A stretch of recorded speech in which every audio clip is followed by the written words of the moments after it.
Welcome back to the Professor's Lab. I'm Professor V, and this is round 4, the final round of our league challenge that happened at Die Hard Games on August 22nd, 2024. If you didn't know, Die Hard League happens every Thursday at 6 p.m. Central, featuring casual and tournament play of whatever format everyone wants. Stellar Crown pre-releases continue Saturday, September 7th at 1 p.m. Go see more pre-release dates in this video's description. League Challenge Thursday, September 12th at 6 p.m. and our second special Sun and Moon On format tournament Thursday, September 19th at 6 p.m. all Central Time, all at Die Hard Games, and check out Pokemon's event locator for premiere and other events at the shop, such as League Challenges, League Cups, pre-releases, and more. Please hit that like button right quick, subscribe to this channel, ring the bell for notifications, say what you need to say in the comments, and all that other good free stuff. But anyways, let's research this game. On the left, Roaring Moon. On the right, Regidrago. Looks like our Regidrago player is going first. Regidrago V in the active. Regidrago V on the bench. Teal Mask Ogerpon EX on the bench. Teal Mask uses Teal Dance. Accelerate a grass energy to it and draw a card. Fire energy attachment somewhere would be nice. I'm not sure if there's a Squawkabilly EX in this build or not, but that could be a way to have some more gas on this first turn of the game, as our players taking a look at their hand and trying to decide if they want to play any more cards from it this turn.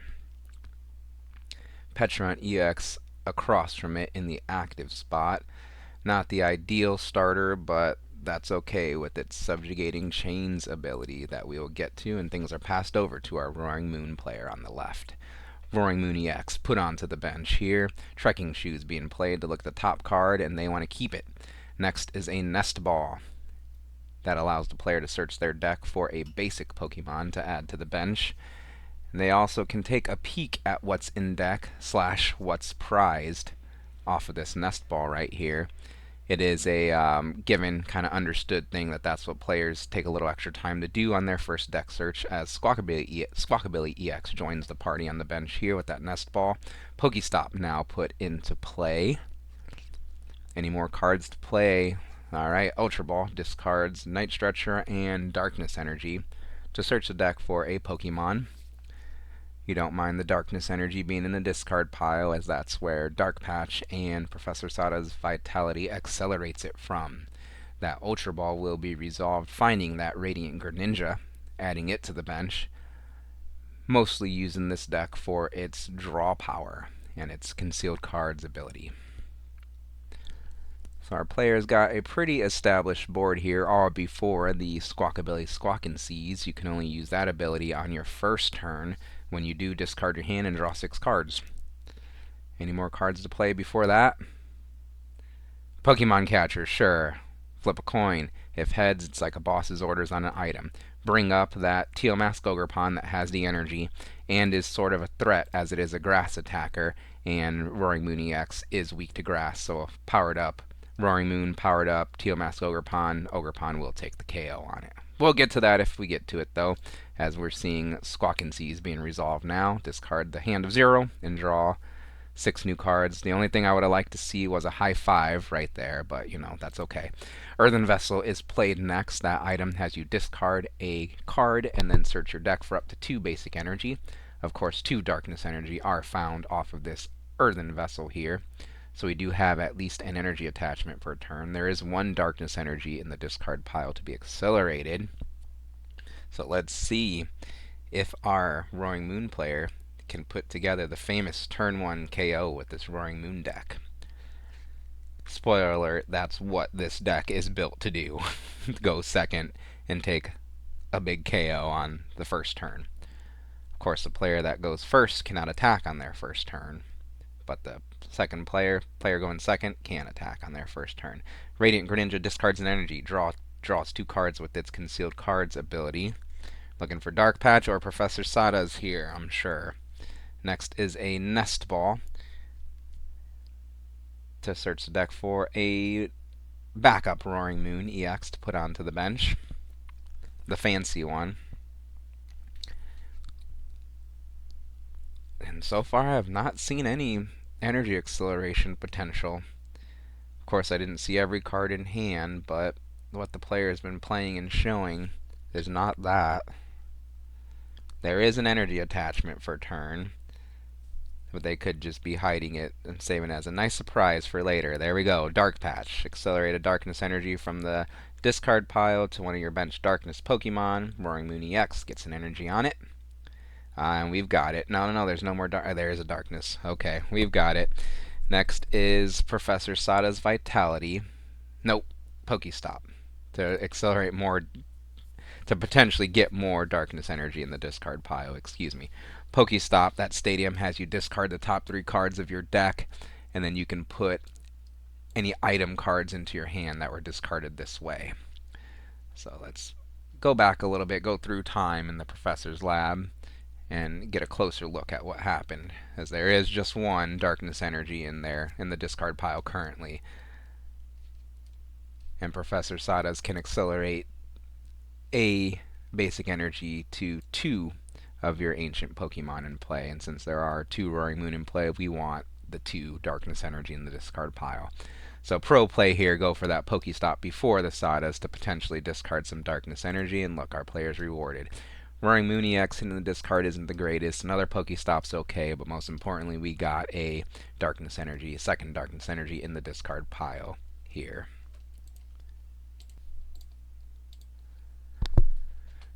Next, do we see the Professor Sada's Vitality to accelerate a darkness energy onto each of the ancient Roaring Moon EX in play, and then draw 3 cards. And we've got this turn 1 KO ready to go on the one-shot threat on the other side. Next is manually attaching a darkness energy onto that Roaring Moon EX on the bench, fully powering it up. Petrant EX uses its Subjugating Chains ability to move a darkness Pokemon from the bench to the active spot. Then that darkness Pokemon is poisoned. Poison has you take a damage counter, 1 damage counter in between turns. And then finally, Roaring Moon EX uses its Calamity Storm attack, 220 damage if a stadium is discarded, more than enough to KO the 210 HP in the opponent's active. Regidrago V moves to the active spot and play resumes over on its side. How can Regidrago respond here? By evolving, double evolving into Regidrago V-Star. So we have the V-Star power online. 220, 210 is what that Roaring Moon's going to have going into their turn. So a 200 attack still won't get the KO on it. So I'm going to start things off with a Night Stretcher to bring back that Teal Mask Ogerpon. Put it on the bench, and a Desperation Legacy Star here, V-Star power that Regidrago has. Discard the top 7 cards of the deck, and then put 2 cards from your discard pile into your hand. A lot's needed here. Okay, there is a energy switch, but seeing that Prime Catcher go is not very good. The rest of the cards you don't care too much about. I guess you do kind of care about that fire energy, just depending on what's in hand. That's really all that matters here, or all that's important here. To get the attack, you'd need 2 Ogerpon in play, fire energy in hand, 2 grass energy in hand, double energy switch in hand. So that's a lot for this Regidrago V-Star to attack. Maybe you go in with a Ogerpon. That might be a little less maintenance with the Myriad Shower. It looks like our Regidrago player has selected their 2 cards from the discard. I didn't see that first one. I'm going to go back in time a bit to see if I could catch it. And Ultra Ball. And Grass Energy. Okay, being put into the hand with that Legacy Star. Let's see what our Regidrago player has planned for us here. Starting things off with the Teal Dance, accelerating that energy to the Ogerpon and drawing a card. Pheasantipity is found. Flip the Script is live. Not before an Ultra Ball. Discards a couple cards. Superior Energy Retrieval and Giratina V-Star. In order to search the deck for a Pokemon, basic or evolution. I think it's got to be the other Teal Mask Ogerpon, and then just hope the Teal Dance and Pheasantipity EX flip the script gets you there. But you're still not taking a KO, even. I guess you are with the Giratina. Before we get into all the paths that can be possible here, though, we'll just sit back, relax, and let our players do the work while we chill in the professor's lab. The second Ogerpon, Teal Mask Ogerpon EX, will be found off of that Ultra Ball here and put onto the bench. We are rebuilding pretty okay. But like I said, we still need a big combo. We got the double Ogerpon, that's good. But we need Fire Energy, another Grass Energy, and double Energy Switch. So Pheasantipity EX, flip the script. If your opponent took a knockout on their last turn, draw 3 cards with Pheasantipity EX. Next is Earthen Vessel, discarding a card to search the deck for up to 2 basic energy. So we've got the Grass and the Fire Energy if they're in there. Okay, they are. There's Grass and Fire. So now we just need the double Energy Switch. Legacy V-Star was used already, so it is offline currently. Can't remember if I saw any Energy Switch go to the discard pile. I feel like I did not, but that matters too with the stats here, as a Fire Energy is put onto the active VMAX and Teal Dance. Oh, a card wasn't drawn though, right? I think they needed to draw a card there. Let me see. That could make all the difference, you know. Again, it's both players' responsibility to keep track of the board state. So if it wasn't caught, unfortunately, it was not. Or both players are responsible for board state. So Teal Dance, accelerate that energy onto the bench Ogerpon. I think they were just too excited about having the attach and energy switch in hand to resolve that. But I'm sure it was an honest mistake. Both players responsible for the board state, so for the sake of the video, we'll just move forward here. Teal Dance, followed by Energy Switch, moving that energy onto the active, followed by a Professor's Research. Discard the hand and draw 7 fresh new cards. Another Energy Switch found, so they got there. They achieved the combo. That Regidrago V-Star can attack this turn at least. It can take the KO, because there is the Giratina in the discard pile.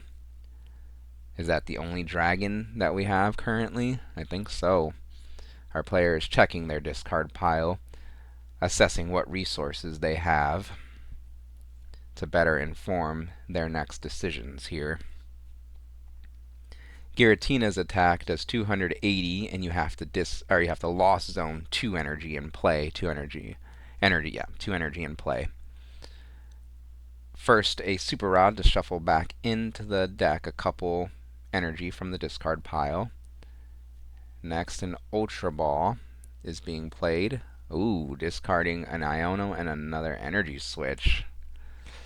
As you see how important these Energy Switch are in this deck, so that's kind of why I cringe at that a little bit. But our players have a lot better knowledge of what's in their hand and their strategies, their deck, and everything than I do. I'm just sitting at the desk at the professor's lab, taking it all in. Was that... what did we see that played there? Alright, Ultra Ball. Alright. Ultra Ball discards 2 cards and can search for a basic Pokemon or an evolution Pokemon. No other Pokemon really needed here. Maybe you can grab the Radiant Charizard. Yeah, that's what I thought I saw earlier. 2 basic energy pulled out of the deck. I'm sure another honest mistake here. Our players are catching it. Okay, good. As I say, it would make sense that they're confusing this for an Earthen Vessel, because they're kind of similar actions. Discard card, parenthesis cards to get other cards from the deck. But good on our players to catch things and play as cleanly as possible here as they're still resolving Ultra Ball, searching for a Pokemon. Not uncommon for anyone to just get ahead of themselves and make some honest mistakes here in the Pokemon trading card game and in life, right? Dragapult EX will finally be grabbed off of that Ultra Ball. Earthen Vessel now will be played to discard that Dragapult EX in order to search the deck for up to 2 basic energy. Now we can grab that fire energy and grass energy. So yeah, definitely no foul play going on here. Just our players making sure they're sequencing things properly in this final round of the League Challenge.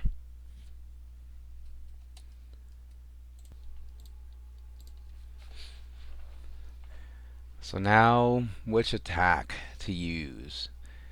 Do you go in with the Dragapult, spread damage counters, make a very methodical and precise game plan, or do we just take the KO on the threat?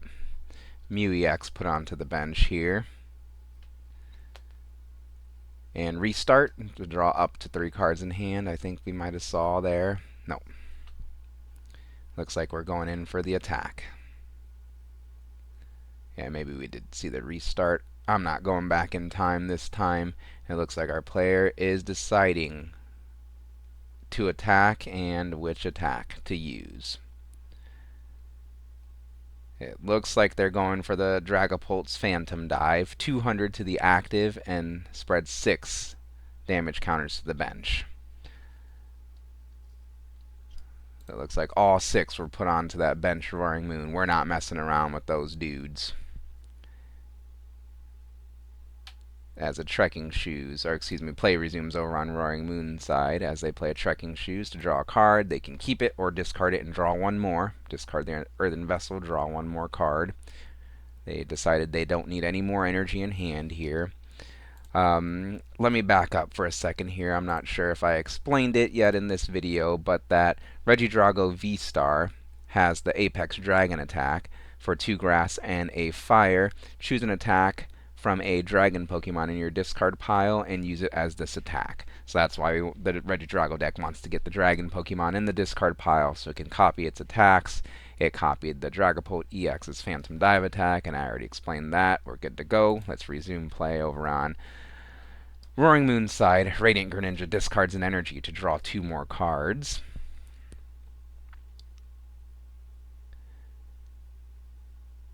And yeah, we cannot Frenzied Gouging the active Regidrago V-Star with the 2 damage Roaring Moon EX without knocking ourselves out. So Earthen Vessel now discards a Petron EX in order to search the deck for 2 more basic Darkness energy. You can also see our player taking a peek at what's in the deck there, again, while they're searching, so that way they can be aware of what resources they have access to better inform their decisions. This massive hand this Roaring Moon player has here. So what is the next thing to play? So many options. Building another Roaring Moon EX and attacking Frenzied Gouging with it is probably a good thing to do. But then that Regidrago and Dragapult EX can get tricky with the damage counter placement and boss's orders. So we'll just see what they decide as an Ultra Ball is played here, discarding a couple cards to search the deck for a fresh Roaring Moon EX to put onto the bench. Okay, so maybe they are going to go for the line of attacking with the fresh Roaring Moon. You can manually retreat the Roaring Moon in the active spot here as well, so you don't have to use the Petrant Subjugating Chains ability and to switch around and poison your active. Just depends on what's in hand, in which we know they have a lot of cards. So next is Professor Sada's Vitality, accelerating an energy onto the bench, Roaring Moons, and drawing 3 cards.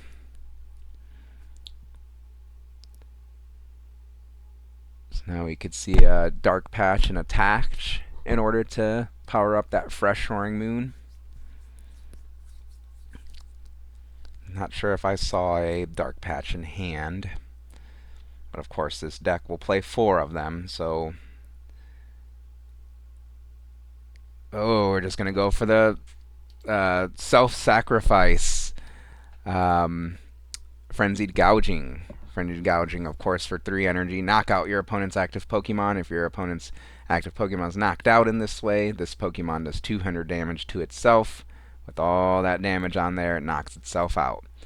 So 2 more prizes taken for Roaring Moon. The opponent gets to take 2 prizes as well. But remember, it's just a race to the prizes with these turbo decks.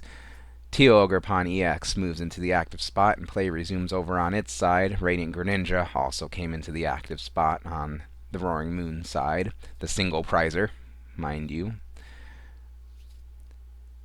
And let's see how our Regidrago player can respond. Starting off with the Teal Dance, accelerating that energy to the active and drawing a card.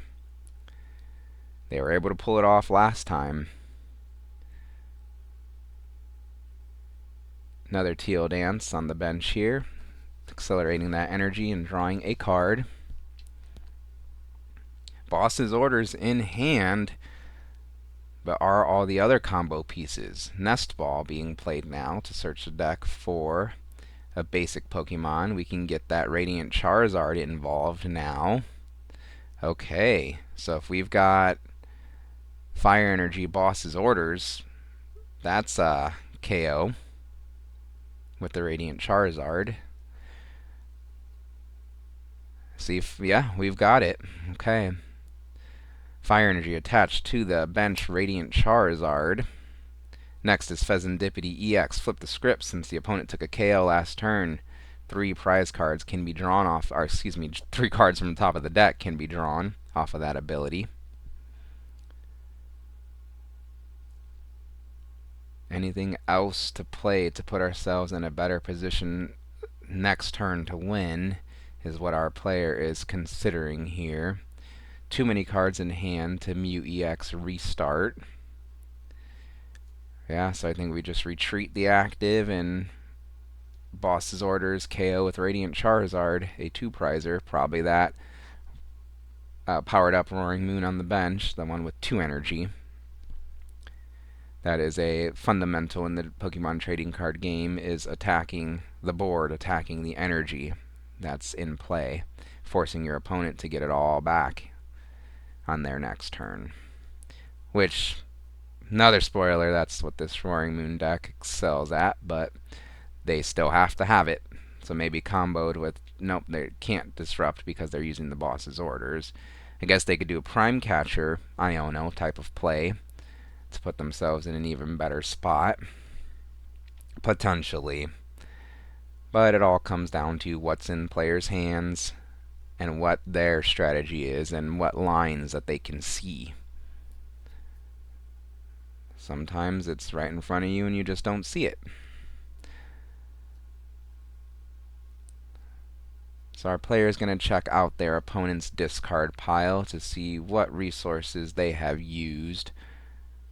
This is not a best of 3, so you can't really gain knowledge here to help you in the next game, but still good to see what's in your opponent's discard.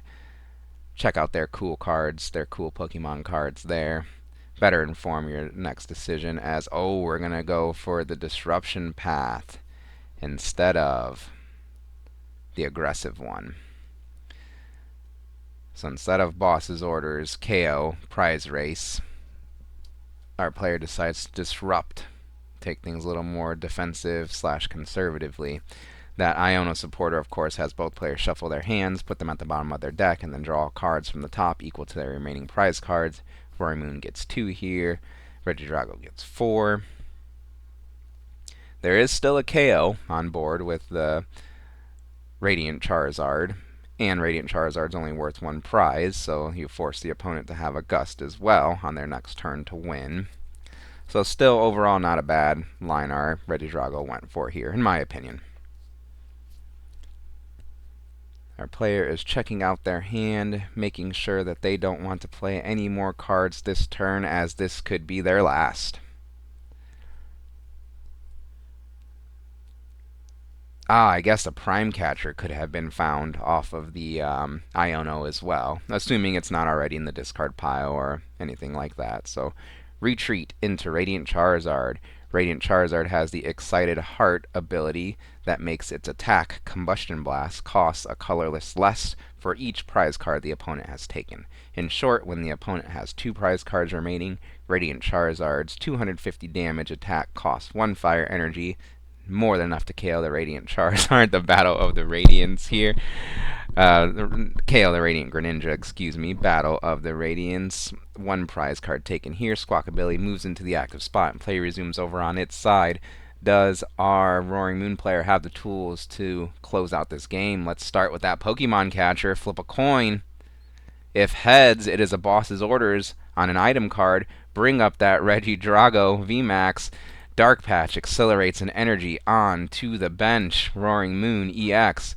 Subjugating Chains on that Petron EX moves that Roaring Moon EX into the active spot. It's now poisoned. It can use Frenzied Gouging for the game now. Taking the last 2 prize cards. Of course, the opponent would take 2 prize cards because of Frenzied Gouging knocking out the Roaring Moon, but they would have 1 prize card left. Either way, the Roaring Moon player took all their prize cards before the Regidrago player could, making them the winner of this game and the tournament. As top 4 for this league challenge was our Roaring Moon player at first place. Second place was our Lugia player, featured in another video from this tournament. Third place was our Regidrago player that was featured in the other video in our first round, I believe, of this tournament. And fourth place was not featured in any of the videos, but was our Gardevoir, returning Gardevoir player. Congrats to our League Challenge champ, and to you all for playing some Pokemon. Thank you. What do you think of this video and the commentary? Please leave feedback in the comments. Like this video, subscribe to this channel. Thank you for watching, and I'll see you next time in the Professor's Lab.